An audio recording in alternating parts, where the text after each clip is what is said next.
Welcome y bienvenidos to this episode of the Cultural Capacity Podcast. I'm Justine Gonzalez, your hostess for this episode. Let's dive right in. Very excited about this question today. It's a big one. How can I manage my anxiety in the workplace in a better way? And I want to first start by saying you are not alone. You are not alone. If you're feeling just the pressures, or you often feel like the weight of the world is on your shoulders, or perhaps it is when you see what seems to be an unsurmountable task and you don't know where to begin. I've had my own battles with anxiety over the years, and it's a topic near and dear to my heart. It's one I don't think we're talking about enough in the workplace, but I hope to offer some tools here to help better understand how we do that.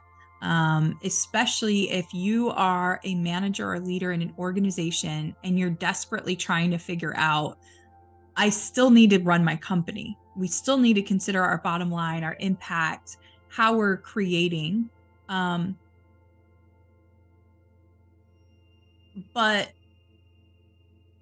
we also have to consider the wellness of our people and how our workforce is feeling. And for some, that word feelings is kind of like, you're like, but I'm a logical person. Even if we use the term thoughts, a lot of times our thoughts are us just making meaning, just like us processing an emotion we might be feeling. These are the ways that we try to make meaning of a situation or a conversation or a communication exchange that maybe didn't go the way we wanted it to. We are often trying to create meaning. And so what do? I'll use some of the language that often you may hear if you studied Brene Brown's work over the years on worthiness and shame, specifically from a gender perspective of in men and women specifically. She talks a lot about this, and she talks a lot about how she says it's telling ourselves a story. So she often will begin a frame with the story I'm telling myself is, and this is why. And the reason she's doing that strategy, I wanted to unpack that a little bit, is because she's taking a moment to be present with what's happening to her. And she's encouraging us to do this as people, to take a moment to be present with what's happening, and then also understand what's within my control and what's not within my control. And also, what are the realities and truth versus the assumptions that I've kind of made up based on my own experiences, based on my own interpretations, my own assumptions, excuse me. So when we're in these situations where we're feeling pressure or anxiety or that heaviness of overwhelm, or sometimes for me, it's happened like I literally just feel paralyzed, like I can't get started on something. Tell me in the comments if you relate. I am feeling led that perhaps in the new year, I do a free series of some sort on our website, educatoraid.com, specifically on this topic, and giving people space to actually do something on their own that has to do with examining strategies for really overcoming some anxiety hurdles that you experience specifically in the workplace. Now, obviously, any strategies I try to share here, I hope that they're transferable in not only your personal life, but your professional life. And so the hope would be that you'd also see fruits in your personal world. But the main topic would be, how do we manage it in the workplace? Maybe you're a leader and many of the people that report to you are experiencing anxiety, even on a daily basis. But often, for example, if you're a chief financial officer, you're not trained to know intimately, how should I manage people's anxiety? That's okay. It's okay if you don't know. What wouldn't be okay is if you know something to be true and you have access to resources that help. So that's why we do what we do here. So be sure to hit subscribe.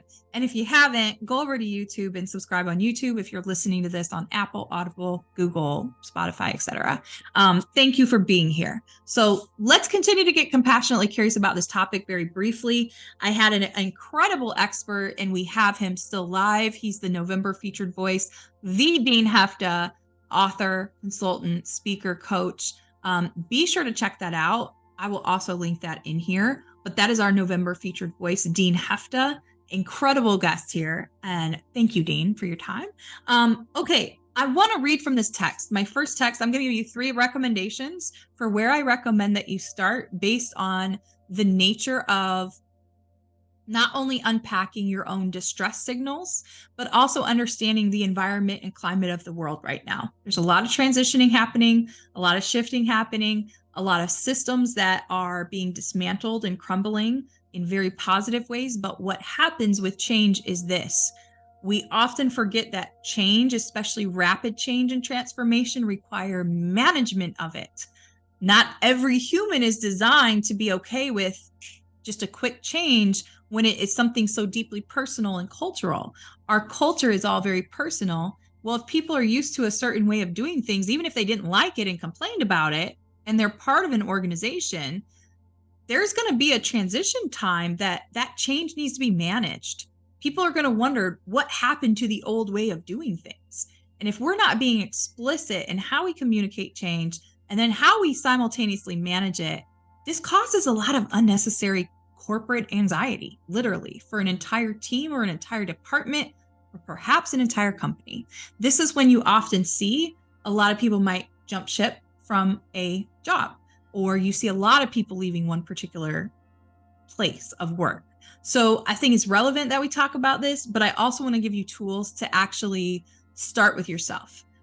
We often point the finger at the workplace and we think our leaders should be doing more, or our government should be doing more, until we don't just fixate on what other people are doing and we start within ourselves of like, why am I not at peace? Why am I experiencing anxiety? Then we're going to continue to try to point a finger instead of first saying, what can I do that's small in my own life to manage my own self when it comes to XYZ issue or topic, or wherever it is you feel and experience anxiety. So the first text recommendation is subliminal. It's literally the color of my green screen, so it's a little hard to see. But it's called Subliminal, How Your Unconscious Mind Rules Your Behavior by Leonard Moldenau. I don't know that I'm saying his last name properly, so I apologize, Mr. Leonard. But I'm going to first reference something that I believe I brought up here before, but I'm going to say it again. I usually speak in general terms because I heard a speaker say this. It doesn't mean that it's fact, but he was giving a rough estimate of some recent research studies, and he talked about how we often have an overinflated view of our own self-awareness levels and really where we're at with things. In this text, I'm excited because this actually cites it. I've referenced that here before, and I want to be able to reference where that came from. It comes from this text. I encourage you to check it out if you haven't. It's only about 10 years old. The text itself, it came out in 2012. But I'm reading from page 19 here, just a brief excerpt for you all. What does this tell us? People have a basic desire to feel good about themselves, and we therefore have a tendency to be unconsciously biased in favor of traits similar to our own, even such seemingly meaningless traits as our names. So he's also referencing a table he has here about the most common groom surnames in the particular study, and then the bride maiden names, and how many Smiths also married a Smith, how many Johnsons married a Johnson, etc. So that is what he is referencing here. Scientists have even identified a discrete area of the brain called the dorsal striatum as the structure that mediates much of this bias. Research suggests that when it comes to understanding our feelings, we humans have an odd mix of low ability and high confidence. So that is where a lot of that referencing when it comes to self-awareness and just even being aware of how you identify, address, work through, and respond to the different emotions you experience on a daily basis. Most of us have an overinflated view of our ability to do that. I will tell you, I did not have a toolbox for that, literally. Even going into teaching and being a principal. And if you asked me at the time, I probably would have said, no, I think I'm pretty aware. But there's one of the things that the brain tries to do, I think, is to categorize. And so we have this way of filtering through, trying to label something as like, well, that's a good way of thinking, or that's a bad way of thinking. versus just saying it's a way of thinking. So I would encourage you first to try to start to notice your language around how you view yourself and how you're analyzing emotions in varying situations. I recommend his book because it does talk so much about that ability of the brain in the excerpt I just read to really unpack a situation authentically and step outside of what you're feeling, step outside of who you are to your core and be able to set aside and go, what's really happening in this situation? And how can I confront it? How can I understand this better about myself? One of the problems I see most is that we don't create intentional time to do this with our teams, in our businesses, in our schools, in our churches, in our families. I am seeing it across the board, just listening to people over time of people don't create space and time to actually digest. So just like you're supposed to sit a little bit and let food digest before you go swimming, before we go swimming out into the big world of a leadership position, or maybe you're a teacher, or maybe you're a principal, or maybe you're a CFO, or maybe you're a CEO, or maybe you're a pastor, whatever you are, how often do you just sit and listen? Listen to what happens in your mind. If we just paused and listen, how do we even have space to process or even think about processing emotions if we haven't created intentional space for reflection in our own lives? So that is why I begin there. With any type of anxiety is birthed out of the narrative that's on repeat in our brain. So this has to do with mood. It has to do with work ethic. It has to do with motivation. It has to do with how we resolve conflict. All of these pieces, how we experience anxiety, all of this goes back to, do we really understand what's underneath and how that's being infused into how I see a situation, how I react to it, how I respond to it? So I want to put that out there because it's a really big issue. It's a really big topic, but I am feeling led to put together some more specific things for you all. So just comment if that resonates and you're like, I need lots of tools for this. We have some already, but I want to maybe do a very targeted series of how to manage anxiety in the workplace. And I think that my hope is that this helps a lot of people. There's two other books I want to recommend very quickly that have to do with the same topic, maybe approaching it from a different way. If you're not into the more heady stuff, like I just broke down from the other text, this is a very recent book that just came out, and it's called Build the Life You Want by Arthur C. Brooks and Oprah Winfrey, Miss Oprah herself. And it is all about the art and science of getting happier. Very easy read, very tangible examples of how to make moves in your own life, very real author, and also based in research. The final, very quick read, but also very much steeped in research from Dr. Masaru Emoto, is The Hidden Messages in Water. This is wild. This little book has really shifted my perspective on the power of words and the stories and narratives that become programmed and imprinted on our brain, so to speak, unless we bring them from the unconscious to the subconscious and then to the conscious and say, is that true? Or am I just telling myself that and I'm working myself into a cycle that doesn't need to happen right now?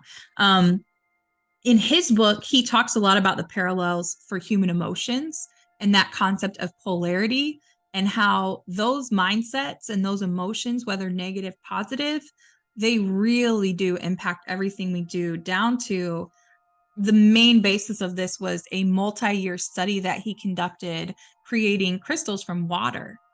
And so what he did was use different types of water. He had, obviously, all of this is detailed in here. He has very in-depth pictures that are beautiful that he took. But over time, as the team was researching this for years, they used phrases in different languages and in different phrases. So perhaps one of the waters might have been said to every day, multiple times a day, just shut up. And then the other water might have been told, you look beautiful today, I love you. The results that he found and the impact of the words that we tell ourselves and the words that we speak to others absolutely changed my perspective. It doesn't mean that I don't say things I wish I didn't say. So let me be clear. But I hope that you begin your journey to try to unpack this. I think it's very relevant, again, pardon the alert, I think it's very relevant for where we find ourselves in this current moment. Just want to hop on, check in with you all, and say, let's continue to get compassionately curious together. Let me know in the comments if that would be your jam to have some more resources on managing anxiety and specifically managing anxiety in the workplace. Take care.